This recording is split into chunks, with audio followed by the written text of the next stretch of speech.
Chapter 41. Subject, Shiphead Eulina. Species, Urikari description. Reptilian humanoid, no tail. 5 3 inches 1.6 m AVG height. 135 pounds 61 kilograms AVG weight. 105-year life expectancy. Ship, RSV Loalana fights with honor. Location, Sol.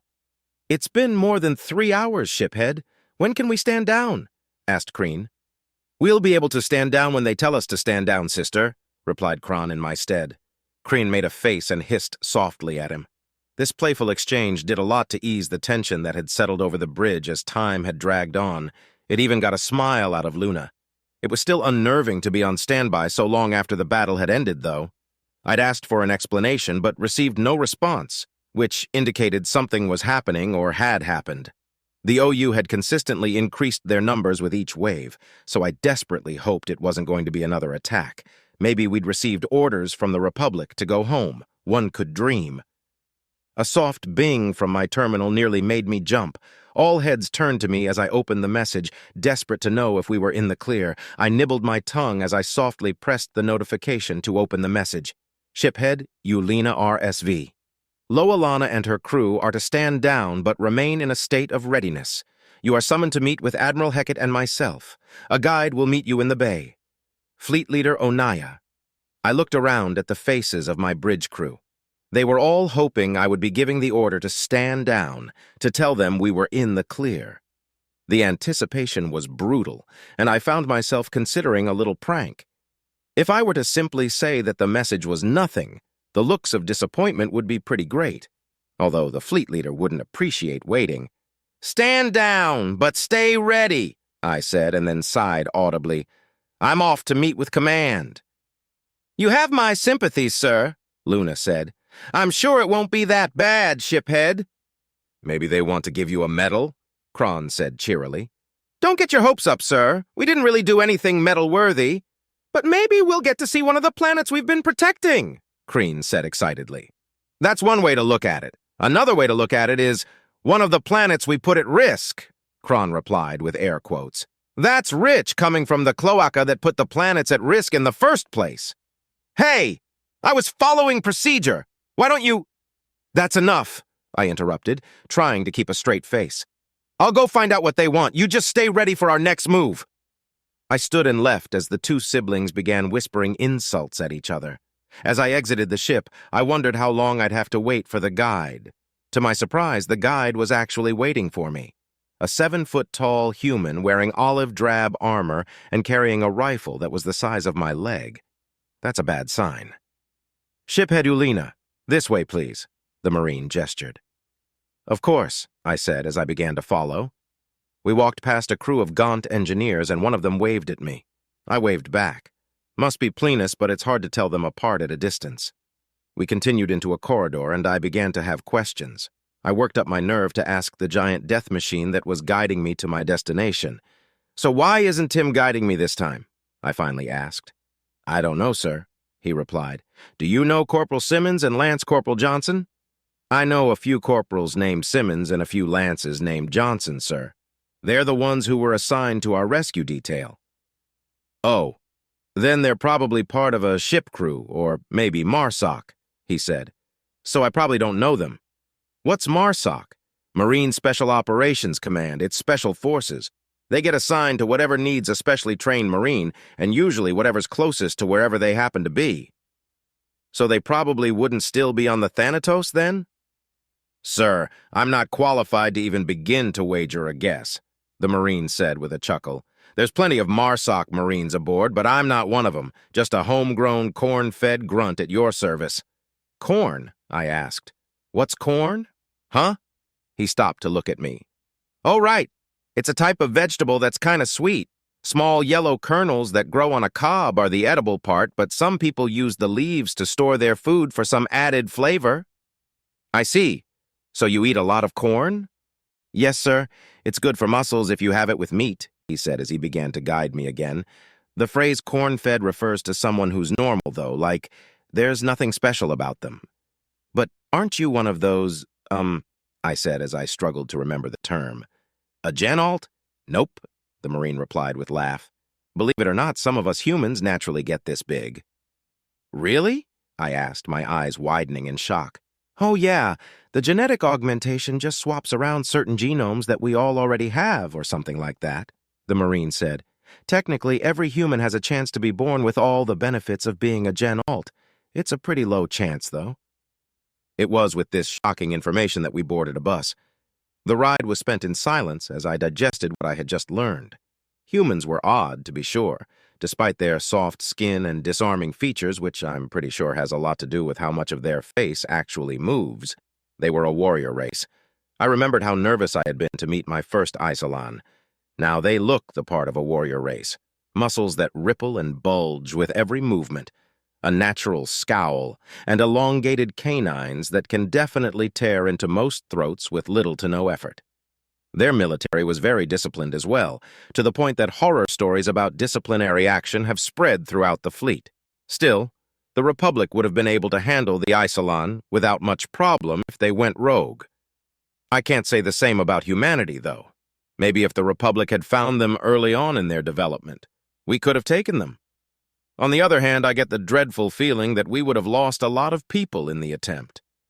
I couldn't help but imagine what life would have been like if humanity had joined the Republic without a fight, though. We'd have a lot more in the way of technology, that's for sure. They like to give a lot of credit to the Nuknu and the Gaunt for their current level of tech, but it's obvious that the majority of it comes from humans.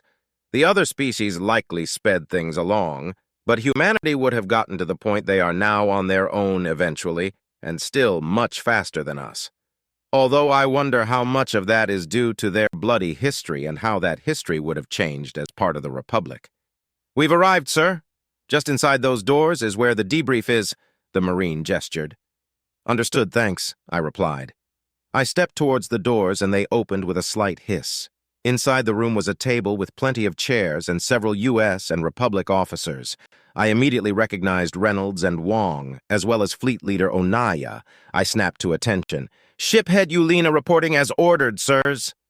"Sit down, Yulina," Onaya said with smiling eyes. I took my seat as introductions went around the table. Most of the people here were higher officers of the fleet's protecting soul, but there were also a couple of diplomats from both sides. Not my sister, though. Thank the sun. I'm sure she tried to be here, but I'm willing to bet that our father blocked her attempts. Far too dangerous. "There's one more that we need to introduce, but he's been delayed somewhat," Admiral Heckett said as the doors hissed. I turned to look and saw a short human in the black Directorate armor with 2 Marines flanking it. It took me a second to realize that the human looked short because the Marines were so damned tall. I'll never get used to that. "What impeccable timing," Heckett said with a grin. "Everyone, meet Director 3. I'm sure he already knows who you are." "Correct," Director 3 said as he took a seat. "Shiphead Yulina, pleasure to see you again." "Likewise," I replied. "Oh, hey, Yulina," one of the Marines said with a familiar voice. "Good to see you again." "Simmons, we're on duty. We can say hi later," the other Marine said. I smiled and replied, "Hi, Corporal Simmons and Lance Corporal Johnson. Good to see you too." I was glad to see the 2 of them alive and well, so glad that I almost didn't notice the rest of the Republic officers giving me a sideways glance. As I deflated slightly under their gaze, I noticed that the human officers were doing the same to the 2 Marines. I guess we're more alike than I thought. "Okay. Well, with all of the pleasantries out of the way, I'm going to turn things over to Director 3, Admiral Heckett said. "Thank you, Admiral," Director 3 said with a nod before turning to look at the Republic side of the table. The invasion of the Omni Union stronghold was a success. Clapping and some light cheering erupted from both sides of the table, but Director 3 quickly held up a hand to quiet things down. "That's the only good news, I'm afraid. What I'm about to tell you has already been relayed to the Republic's senior leadership, and they will be communicating with you in regards to whether they consider the information classified or not. Until they do so, I recommend treating it as classified," he said. After a round of nods, he continued, "First, some of you may already know this, but we have a superweapon called the USS Nedhog. It's a dreadnought-class ship that has the capacity to destroy a solar system by causing a star to go supernova." "What?" one of our officers asked in shock. Several senior officers' eyes immediately darted towards the offending individual, who quickly quieted down. Your shock is understandable. To clarify, the Nidhogg was built in response to our conflict with the Daluran as a deterrence to any further xenocidal action taken against the United Systems and its member species. Frankly, many of us hoped to never use it, but we were forced to use it against the Omni Union during the invasion. I couldn't believe what I was hearing. It was like the room got smaller somehow, a superweapon that can destroy an entire solar system, something the likes of which the Republic would likely never get close to. And they used it. Wait, hold on, did he say? Apologies, Director, but what do you mean you were forced to use it? Fleet Leader Onaya asked. Exactly that. One of our AI infiltrated their planetary systems, as planned, and retrieved mission-critical intelligence. The next step of the plan would have been to cripple the OU's planetary activities by any means possible and move on to the next planet, Director 3 said. However, it turned out that the planet wasn't actually a planet at all. It was a massive machine containing an artificial intelligence of unknown origin, and it was heavily armed. Silence filled the room as images taken from U.S. ships began to display. A planet filled our view. It looked like any other planet, but something was off about it. The images scrolled until they reached a short video of the planet firing and 2 U.S. ships exploding. My blood ran cold. 2 U.S. ships with the most advanced shielding and hulls that I've ever seen, with one shot. As much as I hated to admit it, I was grateful that they had that superweapon. The Republic was pursuing an offensive war against the Omni Union even now, and if we would have run into this thing, sun preserve us. This AI was called Prime 29, and the machine itself is a mobile Prime platform. During the confrontation with our AI, Prime 29er was able to extract actionable intelligence from the AI. Thankfully, prior to this confrontation, our AI managed to disable their communications, which prevented Prime 29er from being able to communicate said information with the Omni Union. We were able to keep it trapped in the system using our own warp jamming technology, Director 3 said.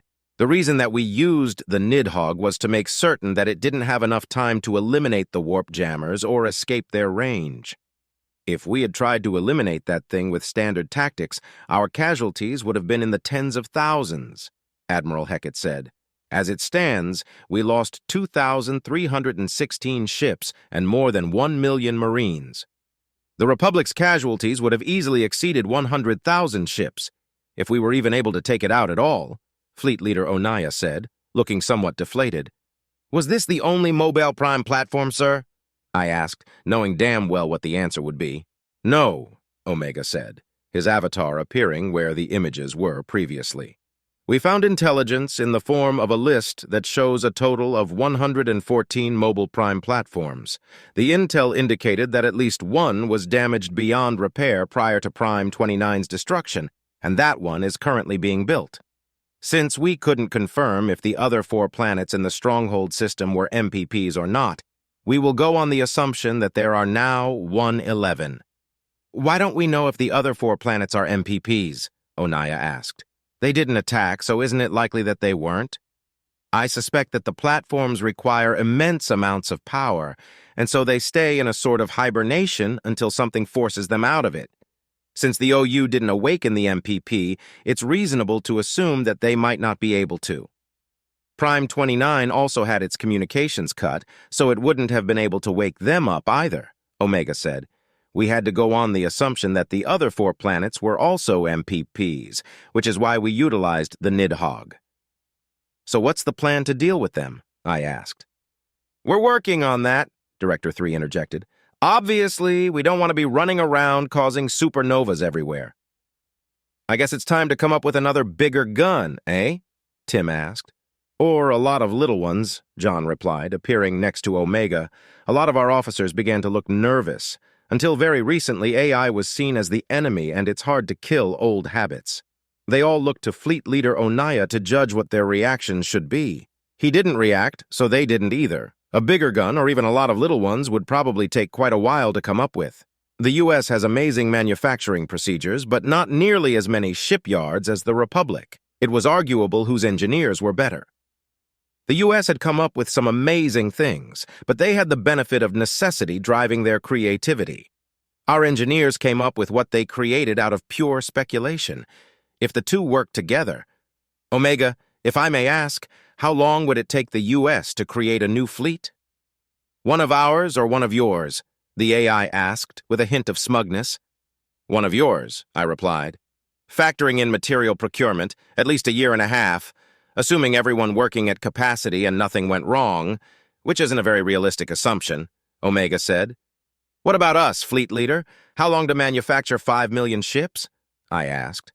Our primary delay would be material procurement, but we managed to do 8 million in 7 months at the beginning of the OU war, Onaya replied. All of the U.S. officers' eyebrows rose at this. I took a little pleasure at being able to surprise them for once.